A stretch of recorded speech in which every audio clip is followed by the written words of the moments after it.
যমজ ভাই, দেখতে একই রকম। দুই ভাইয়ের মধ্যে এক ভাই একটি মেয়ের সাথে প্রেম করত। মেয়েটি যখন তার সাথে সময় কাটাতে যায় তখন তার কাছে কিছু একটা গরমিল মনে হয়। মেয়েটি নিজেও কনফিউজ হয়ে যায় সে দুইজনের মধ্যে কার সাথে সময় কাটাচ্ছে। এমনই একের পর এক রহস্য আর টুইস্ট দেখার পর আপনি নিজেও কনফিউশনে পড়ে যাবেন। তো শেষ পর্যন্ত কি হয় তা জানতে আজকের ভিডিওটি দেখতে থাকুন। গল্পের শুরুতেই আমরা ঠিক একই রকম দেখতে দুইটা লোককে দেখতে পাই, অর্থাৎ দুইটা যমজ ভাইকে, যাদের মধ্যে একজনের নাম রবি, সে একটা মেয়ের সাথে অন্তরঙ্গ অবস্থায় ছিল, আর অন্য ভাইয়ের নাম হরি, যে গাড়ি ড্রাইভ করে হাসপাতালের দিকে যাচ্ছিল কারণ সে পেশায় ডাক্তার। গাড়ি চালানো অবস্থায় সে ফোনে প্রেমা নামের এক ডাক্তারের কাছ থেকে এক রোগীর অবস্থা শুনছিল, কিন্তু ঠিক সেই সময় কথা বলতে বলতে তার অ্যাক্সিডেন্ট হয়ে যায় আর সেখানেই তার মৃত্যু হয়। এই খবর যখন তার ভাই রবি জানতে পারে তখন সে দ্রুত চলে আসে। এরপর পুলিশ সেখানে পৌঁছালে হরির ফোন থেকে লাস্ট কল মানে প্রেমার ফোনে কল দেয়। সে প্রেমাকে জানায় যে হরির অ্যাক্সিডেন্ট হয়ে গিয়েছে। হরির অ্যাক্সিডেন্টের খবর শুনে প্রেমা পুরোপুরি ভেঙে পড়ে, কারণ প্রেমা হরিকে পছন্দ করত। এরপর আমরা ক্রাইম ব্রাঞ্চের অফিসার ইউসুফকে দেখতে পাই। সে ওই অ্যাক্সিডেন্ট স্পটে মিস্টার পিল্লাই নামের একজন ব্যক্তিকে গাড়িতে বসে থাকতে দেখে। পিল্লাই হচ্ছে রবির বাবা। এরপরে পিল্লাই হাসপাতালে পৌঁছায়, আর ঠিক ওই সময়ে ইউসুফ তার বাচ্চার চেকআপের জন্য একই হাসপাতালে আসে, আর পিল্লাইকে হাসপাতালে দেখে অবাক হয়ে যায়। আর এরপর সে দরজার বাইরে থেকে হাসপাতালের বেডে রবিকে শুয়ে থাকতে দেখে আরো বেশি চমকে যায়। আসলে ইউসুফ জানতো না যে রবি এবং হরি যমজ দুই ভাই।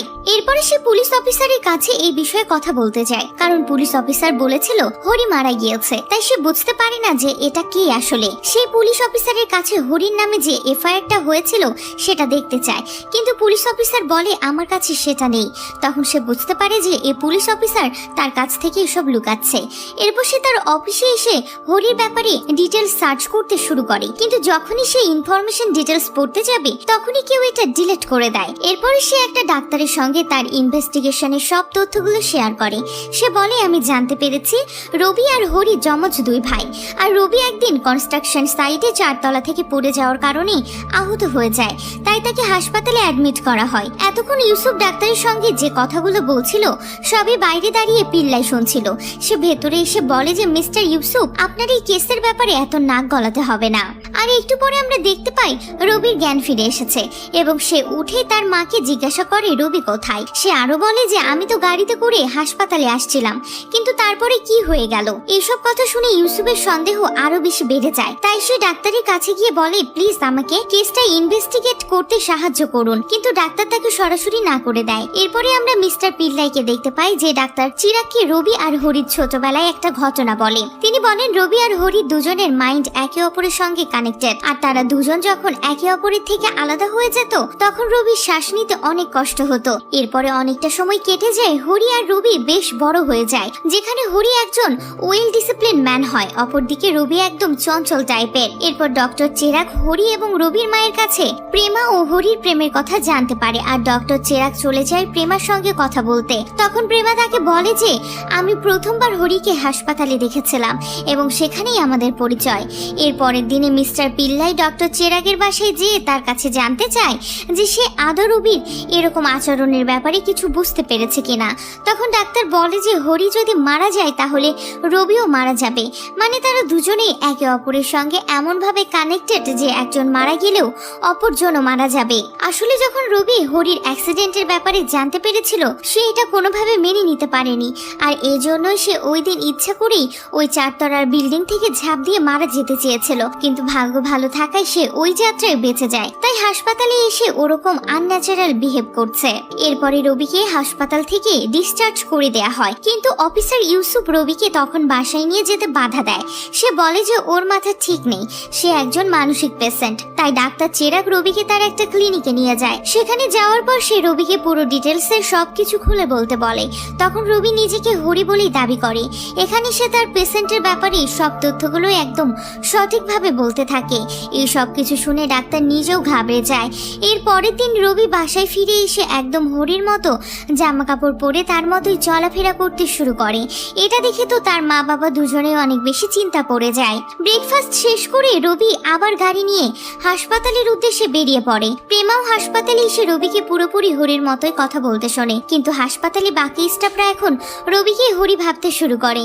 এরপরে রবিকে একটা বাচ্চার অপারেশনের জন্য ডাকা হয়। প্রেমাও অপারেশন থিয়েটারে চলে যায়। এদিকে সেই অফিসার ইউসুফ প্রেমার সঙ্গে কথা বলার জন্য হাসপাতালে চলে আসে এবং অপারেশনের কথা শুনে সে অপারেশন রুমের দিকে যেতে থাকে, কিন্তু তাকে ভেতরে যাওয়ার পারমিশন দেওয়া হয় না। এরপর যখন প্রেমা আর রবি অপারেশন থিয়েটার থেকে বের হয়, তখন মিস্টার পিল্লাই কোনো এক বাহানা করে রবিকে আবারও বাড়িতে পাঠিয়ে দেয়।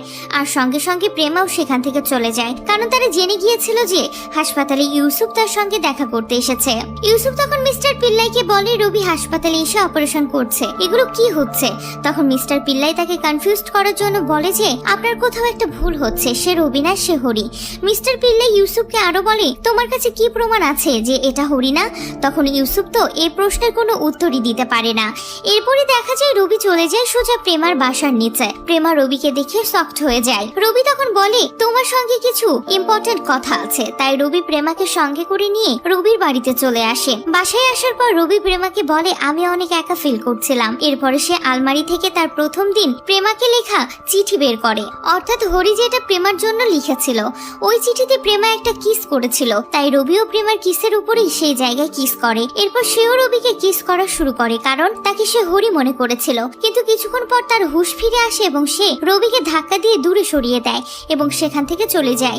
এরপর আমরা প্রেমা আর রবিকে দেখতে পাই তারা একটা রিসোর্টের দিকে যাচ্ছে। যাওয়ার সময় সে রবিকে একটা প্রশ্ন করে। সে বলে যে প্রথম দিন আমরা দেখা করেছিলাম, ওই দিনের কথা মনে আছে তোমার? রবি তখন বলে যে ওই দিনটা আমরা খুব রোমান্টিক একটা সময় কাটিয়েছি। এরপর তারা রিসোর্টে পৌঁছে রোমান্স করতে শুরু করে। তখন প্রেমা তাকে আবারও জিজ্ঞাসা করে তোমার কি ওই দিনের কথা মনে আছে? তুমি হাসপাতালে আসার পথে আমাকে গুরুত্বপূর্ণ কিছু কথা বলতে চাচ্ছিলে। এই কথা শোনার পর রবি যেন কেমন একটা করতে থাকে, কারণ সে কিছুই মনে করতে পারছিল না। আর তারপর ওখান থেকে সোজা বাড়িতে ফিরে আসে। আসলে যেদিন অ্যাক্সিডেন্ট হয় সেদিন ফোনে কথা বলার সময় প্রেমা হরির কাছে সার্জারির ব্যাপারে কিছু একটা জিজ্ঞাসা করছিল, আর হরি তখন তাকে বলছিল আমি তোমাকে গুরুত্বপূর্ণ একটা কথা বলবো। কিন্তু এরপরে হরির অ্যাক্সিডেন্ট হয়ে যায়, আর তাই প্রেমা রবির কাছ থেকে সেই দিনের গুরুত্বপূর্ণ কথা জানতে চায়, কারণ হরি আর রবির ব্রেন তো একে অপরের সঙ্গে কানেক্টেড। এদিকে ওই কথা মনে করতে না পেরে রবি পাগলের মতো ব্যবহার করতে শুরু করে। অন্যদিকে ইউসুফ সে কেসটা নিয়ে পড়ে থাকে। সে পালকৃষ্ণ নামের এক ব্যক্তির কাছে যায়। পরবর্তীতে তার কল লিস্ট চেক করে জানতে পারে এই পালকৃষ্ণ ফেক আইডি নিয়ে আছে, আর তাই সে পুলিশকে পালকৃষ্ণের উপর নজর রাখতে বলে। তাই ইউসুফের কাছে হাসপাতাল থেকে একটা কল আসে, আর হাসপাতালে যাওয়ার পর সে জানতে পারে যে তার ছেলে ডেঙ্গু হয়েছে। এদিকে অ্যাক্সিডেন্ট করেছিল ওই ট্রাক চালক পালকৃষ্ণের সঙ্গে অ্যাক্সিডেন্টের আগে 10 থেকে 12 বার ফোনে কথা বলেছে। এরপরে ইউসুফ ট্রাক ড্রাইভারের কাছে ওই দিনের আসল ঘটনা জানতে চায়, কিন্তু ট্রাক ড্রাইভার তাকে তেমন কিছু বলতে পারে না। ঠিক ওই সময় আবার ইউসুফের কাছে একটা কল আসে, আর জানতে পারে যে তার ছেলেটা মারা গিয়েছে। ছেলের মৃত্যুর খবর শুনে ইউসুফ পুরোপুরি ভেঙে পড়ে।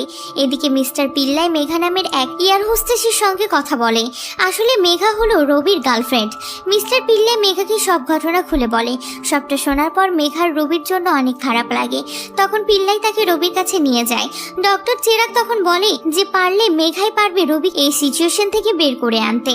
এদিকে প্রেমাকে পালকৃষ্ণ তার বাড়িতে ডেকে কিছু পেপার সাইন করতে বলে, কারণ কিছু মানবাধিকার কর্মী মিলে প্রেমার উপরে দিশাকে ড্রাগস দেওয়ার জন্য মামলা করেছে, কারণ প্রেমা আর হরি এই দিশাকে ট্রিটমেন্ট দিত। কিন্তু প্রেমা যখনই এই পেপারটা পড়ে তখন সে আসল ঘটনা জানতে পারে।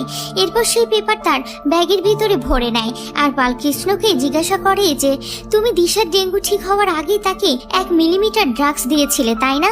পালকৃষ্ণ তখন বলে যে আমি তো কিছু রিসার্চ করছিলাম। এবার প্রেমার কাছে সবটাই ক্লিয়ার হয়ে যায় যে ওই দিন ডক্টর হরি কেন দিশার কেসটার ব্যাপারে এত কনফিউজড ছিল।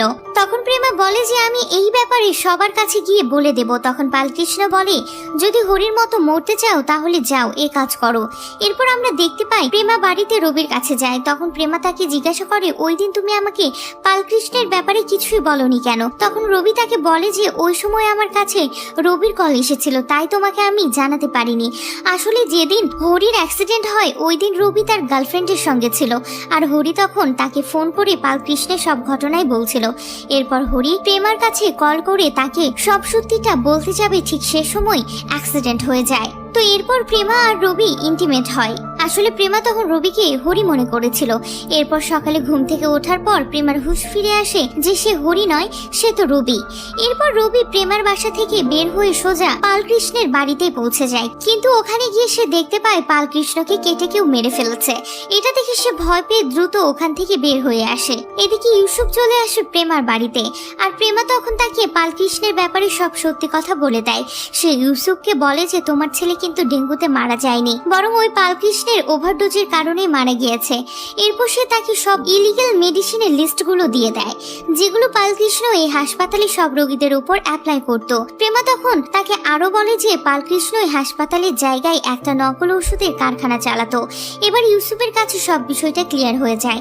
অন্যদিকে মিস্টার পিল্লাই আর ডাক্তার চেরাগ রবিকে অজ্ঞান অবস্থায় রাস্তায় গাড়িতে পড়ে থাকতে দেখে। তখন ডাক্তার চেরাগ তাকে দ্রুত তার ক্লিনিকে নিয়ে আসে। এরপর সে মেঘাকে বলে যে ওই দিন রাতে ইন্টিমেট হওয়ার সময় তুমি রবিকে যে কথাগুলো বলেছিলে, এখন সে কথাগুলো তার কানে গিয়ে বলো।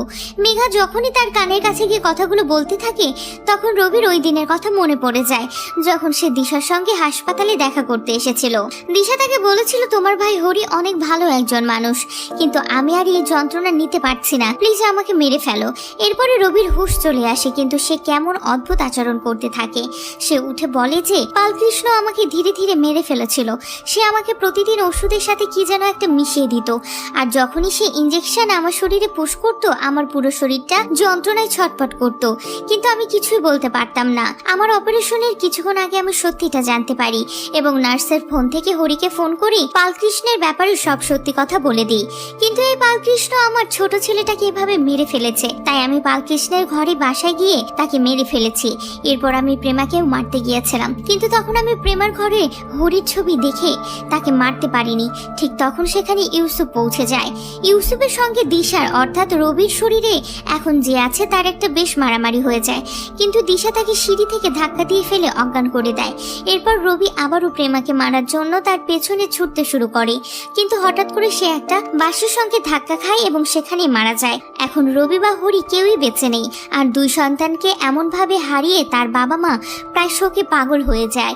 আর এখানেই মুভিটি শেষ হয়ে যায়। ভিডিওটি যদি তোমার ভালো লেগে থাকে তাহলে অবশ্যই একটি লাইক করে দিও। এমন আরো সুন্দর ভিডিও পেতে চ্যানেলটি সাবস্ক্রাইব করে রাখো আর কমেন্ট করে জানিয়ে দিও আজকের ভিডিওটি তোমার কেমন লেগেছে।